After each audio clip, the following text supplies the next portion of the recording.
Hello and welcome to Moment of Zhen, a podcast about everything and nothing.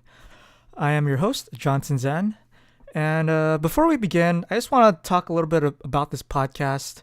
This is my first time podcasting, and I'm completely doing this in the blind, so I appreciate any and all types of feedback, whether it's positive feedback, constructive criticism, advice, or if you so choose, negative feedback, hate mail, whatever. Let me know what I'm doing wrong, just anything of that nature. I want to take a few minutes to kind of talk about what this podcast is about. I kind of made this as a project, as a way for me to sort of express myself and convey my inner thoughts, feelings, and interests in a way I've never really done before. I'm sure those who know me know that I'm not a great public speaker or a good talker in general. I have a lot of terrible social anxiety, and I get nervous when I talk to people and end up a lot of times not exactly being able to say what I want to say, or the words come out wrong, and sometimes I just don't know what to say, or I know what I want to say, but I just can't find the right words to kind of speak my mind, and I just end up kind of saying nothing at all. There's a line in a Blink-182 song called Stockholm Syndrome that kind of perfectly sums up this feeling for me.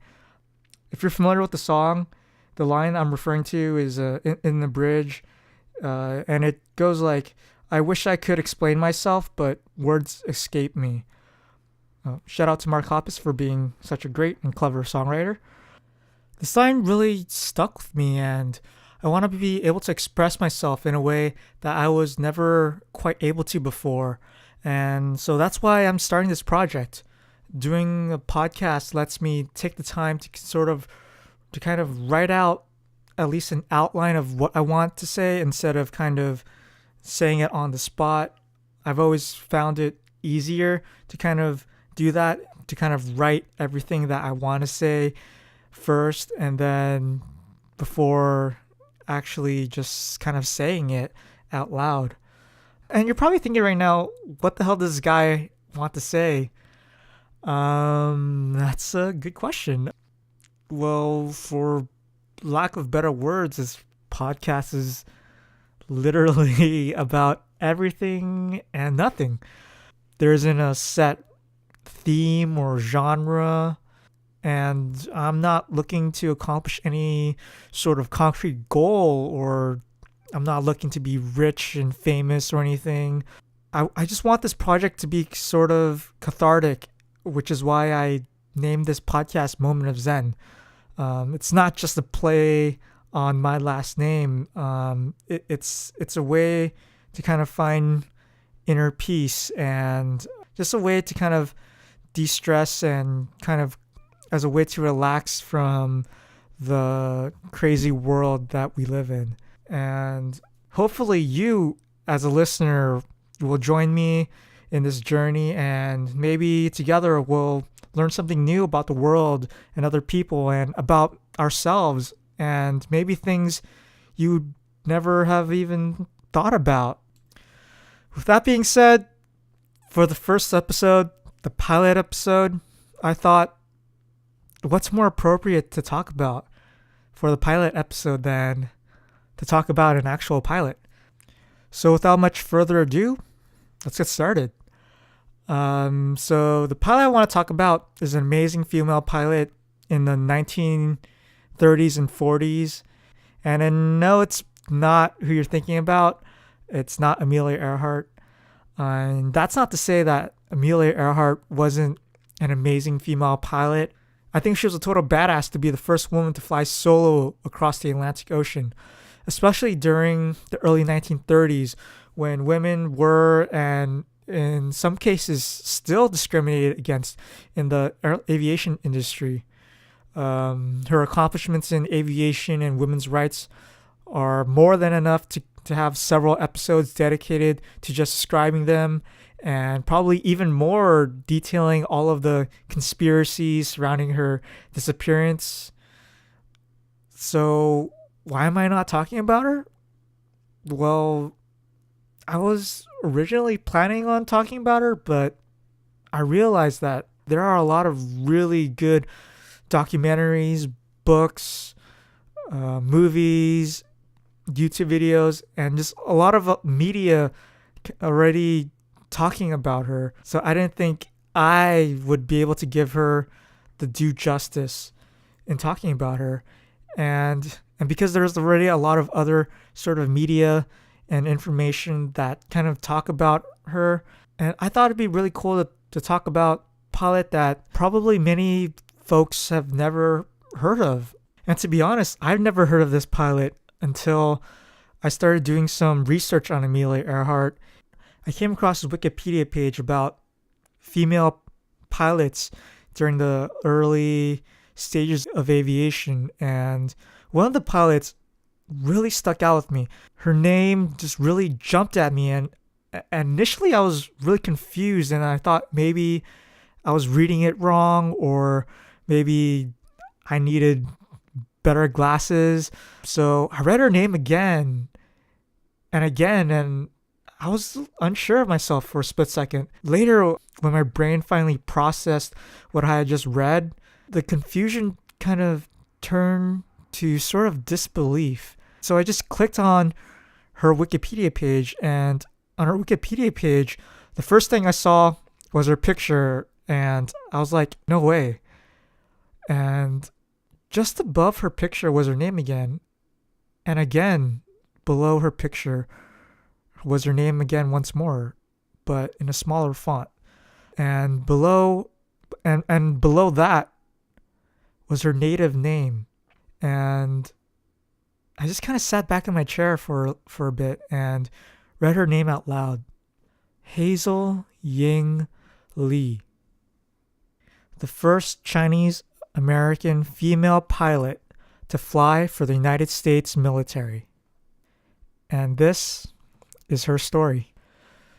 So Hazel Ying Li was born on August 24th, 1912 in Portland, Oregon. Her Chinese name is, and please excuse my really bad Mandarin, Li Yue Ying. I hope I at least got that right. I'm sorry. So her parents were Chinese immigrants. Hazel's father, Yue Li, was a merchant, while her mother, Su Lan Wang, took care of the house and looked after Hazel and her 7 other siblings. Yeah, before we go on, I just want to say there are a lot of names that I'm probably going to butcher, and I'm really sorry for that. I'm just not really good with names. So moving on, there's not a lot of information about her early childhood, but it does seem that she was very active and she enjoyed swimming and playing handball. So after she graduated high school in 1929, she got a job as an elevator operator at Leib's department store in downtown Portland. This was one of the very few jobs that an Asian American woman was able to hold at the time. Just a little bit of background information about the cultural climate at the US at the time. In the early 1920s, there was widespread anti-Chinese sentiment in the States. There's a lot of discrimination against people of Chinese ancestry. A lot of this can be attributed to the lasting effects of the Chinese Exclusion Act of 1882, which was a response to a large migration of Chinese immigrants to California during the gold rush. Despite the anti-Chinese sentiment surrounding her, Hazel was able to discover her passion of flying in 1932 when she took her first plane ride at a Portland Air Show. Almost immediately after her experience with flying, she joined the Chinese Flying Club of Portland and began learning how to fly.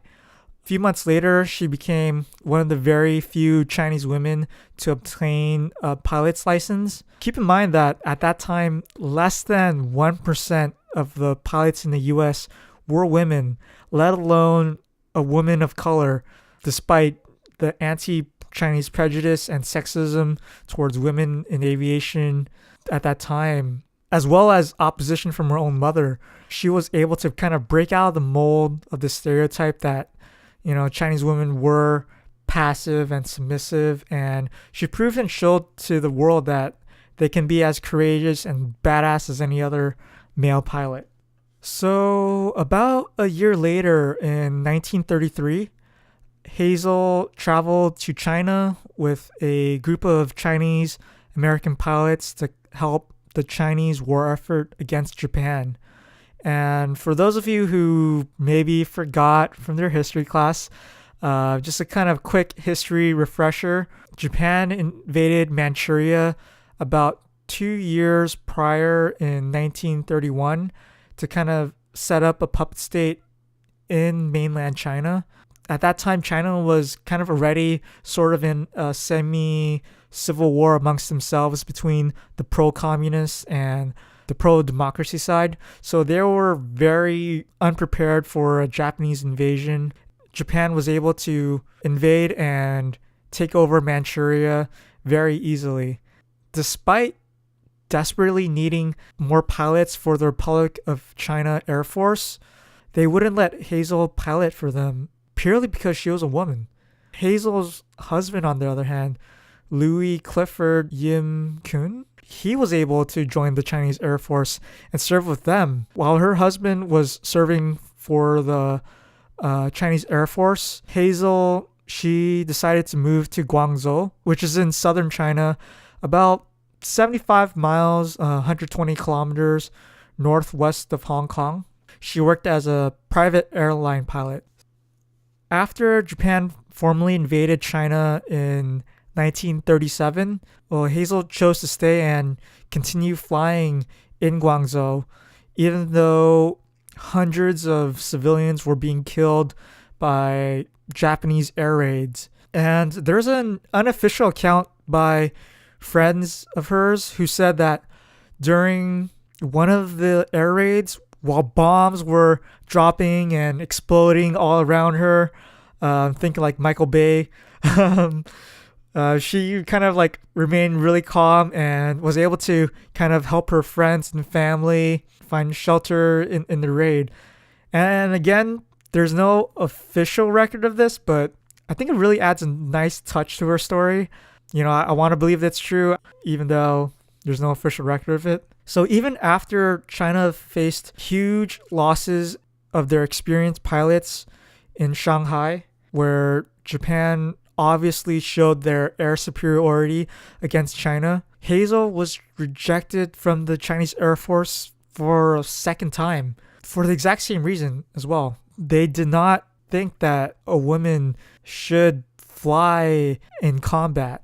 Finally, with Japan's conquest of northern China kind of quickly moving south to where she was in Guangzhou, she was forced to leave Guangzhou and move to Hong Kong before finally returning back to the United States in 1938. Back in the States, she moved from Oregon to New York, where she worked for the Chinese government by buying war materials for China. After Japan attacked Pearl Harbor in 1941, the United States officially entered into the Second World War, and after about 2 years of combat, the U.S. was in need of more pilots domestically because all the pilots were fighting in the war, so they didn't have enough pilots to fly domestically inside the United States. During World War II, there wasn't an Air Force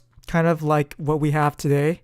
It was part of the Army, and it was called the United States Army Air Force before, I believe after the war, they kind of broke off to kind of form a separate branch of the military known today as the Air Force. The United States Army Air Force, they formed the Women Air Force Service Pilots, or WASP, And a quick note about the WASP.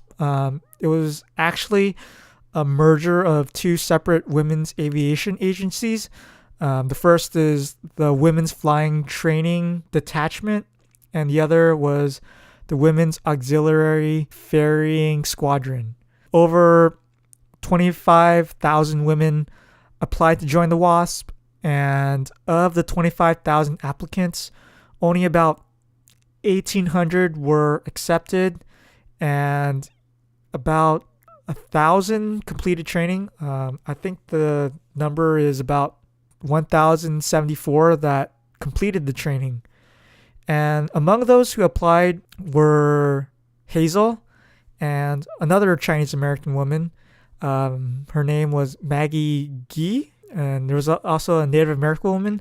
Her name was Ola Mildred Rexroth, and she was the only other non-white woman to join the WASP. So I believe there was a total of 3 women of color that joined the WASP. As far as the training for the women, for the most part, it was nearly identical to the training that the men received for their air training in the Air Force. So this included about 1,400 hours of flying, as well as learning how to complete Army paperwork. Fun, right? The planes that the women learned to fly were pretty much the exact same planes that the men flew. The only difference in the training was that the women were not trained to fire on aircraft machine guns or taught combat flying formations. Anything skill related was kind of the same. The only caveat was just nothing involved in kind of fighting or combat. The reason for this was the WASP was not allowed to participate in any active combat related missions, but instead they were mostly tasked with transporting military cargo and helping with some pilot training. So the WASP was only stationed in the US, so they did not transport cargo to the European or Pacific theater, and it was just purely domestic. Hazel was among the first women to apply to the Women's Auxiliary Flying Squadron before it merged with the WASP. It's been reported that one time during her training, the instructor pilot made an unexpected maneuver and Hazel's seatbelt wasn't properly secured, so she fell out of the aircraft when the plane was upside down midway through a loop. So she falls out of the aircraft, but luckily she had a parachute on and she was able to pull her chute and land safely on a field nearby. After she lands on the field, they say that she walked back to the base, which was about, I think, like 10 miles away, and all the while dragging her parachute behind her. After she graduated from the program, she was assigned to the 3rd Ferrying Group at Romulus, Michigan, where she became the first Chinese American woman to fly for the United States military. There, she helped the military deliver aircraft that were being manufactured from repurposed car factories. And in a letter to her sister, Hazel described Romulus as a, quote, 7-day work week with little time off, end quote. So that kind of gives you a sense of how busy and hectic it was for the pilots. None of this really fazed her. She was extremely hardworking and has been quoted as saying, quote, "I'll take and deliver anything," end quote. Some of her fellow WASP pilots described her as calm and fearless with a great sense of humor. One pilot in particular, her name was Sylvia Clayton. She's been quoted as saying, quote, "Hazel provided me with an opportunity to learn about a different culture at a time when I did not know anything else. She expanded my world and outlook on life," end quote. Hazel used to name each of the pilots prior to a delivery and often wrote in Chinese characters on the tails of the other pilots, planes using, I think, her lipstick, I believe. And kind of typical stuff that she would write would be something along the lines of courage or luck and all that kind of generic Chinese characters that you kind of probably expect in a tattoo or something. In typical kind of trolling fashion, when it comes to writing something in a language that someone probably doesn't understand, she once wrote fat ass on a plane of a pilot who was a bit on the heavier side. And I'm not condoning fat shaming or anything, but I thought it was pretty funny that kind of same thing kind of happens today. I'm sure we've seen those, those memes and those online pictures of tattoos of Chinese characters that someone has, and they think it means something, but in reality it means something like really dumb, like I don't know, like fish or whatever, or just something completely different from what that person thought it was. And yeah.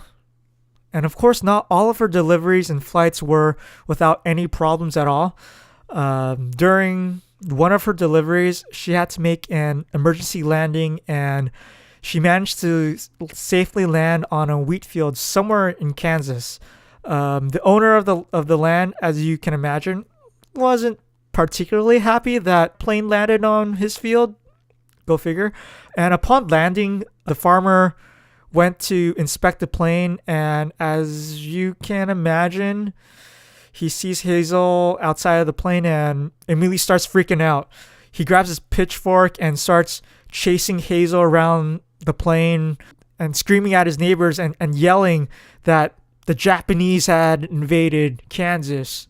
Hazel, who of course is Chinese, is doing her best to kind of avoid the farmer, and so she's running and jumping and ducking all around the plane, kind of parkouring all around the plane, because she was that awesome and cool. Well, so while she was kind of jumping around trying to avoid the farmer, she was just trying to explain to the farmer that she's Chinese and that she was working for the army. And after several minutes of chasing, Hazel kind of stands her ground and yells at him in a sort of military authoritative fashion who she was, and demanded that he drop his pitchfork. And surprisingly, he did. So following this incident, Hazel would continue to fly for the Wasp until her death on November 25th, 1944. About 2 weeks prior to her death on November 10th, Hazel was tasked with going to the Bell Aircraft Factory in Niagara Falls in New York to fly a P-63 King Cobra to Great Falls. So poor weather prevented her from being able to fly safely to Montana from Niagara Falls, and she was forced to be grounded at Fargo, North Dakota, until the weather cleared. And on Thanksgiving morning, which was the morning of the 23rd, the weather cleared enough, allowing Hazel and other pilots to kind of continue with their mission. Around 2 p.m. local time, she manages to reach Great Falls in Montana. Because the weather had grounded and delayed the delivery of so many other P-63s, there was a lot of other planes trying to land at the same time. And because they were really behind in schedule and did not want to miss the opportunity of the good weather, there was a high volume of landings. There was sort of a miscommunication between air traffic control and Hazel as she was landing. So as she landed, another P-63 kind of landed really close to her and collided with her, I believe, the back of her airplane.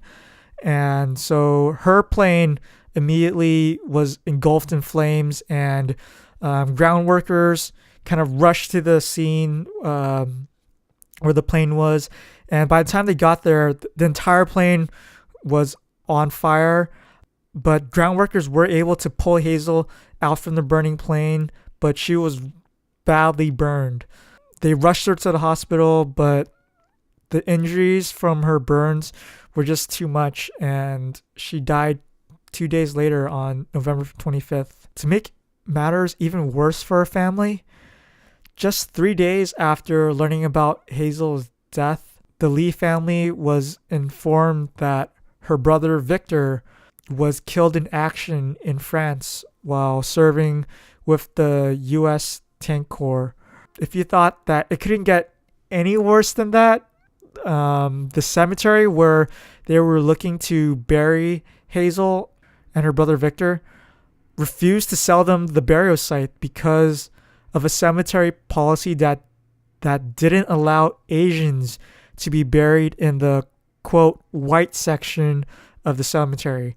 Fortunately for the Lee family, after a lengthy battle with the cemetery, they were able to bury Hazel next to her brother, but in a non-military funeral in her hometown of Portland. And you may be wondering why she got a non-military funeral. So, unlike her brother who served in the army and was officially part of the military, members of the WASP were technically considered federal civil service employees, which are non-elected, non-military public sector employees that work for the federal government. And because of this, not only Hazel was not considered as military personnel, this prevented her from having a proper military funeral. And on top of this, she and the other WASP members did not qualify for military benefits. So after her death, her family had to pay for the return of her body. They could not claim any military life insurance because that did not apply to Hazel. Because normally if a soldier is killed in action, the military would pay for the return and the burial of the body, as well as whatever life insurance policy that the soldier has taken prior to his deployment. Over the next 30 years, the surviving members of the WASP fought to secure their military status, and in March of 1977, Congress approved Public Law 95-202, which officially recognized the military status of all members of the WASP.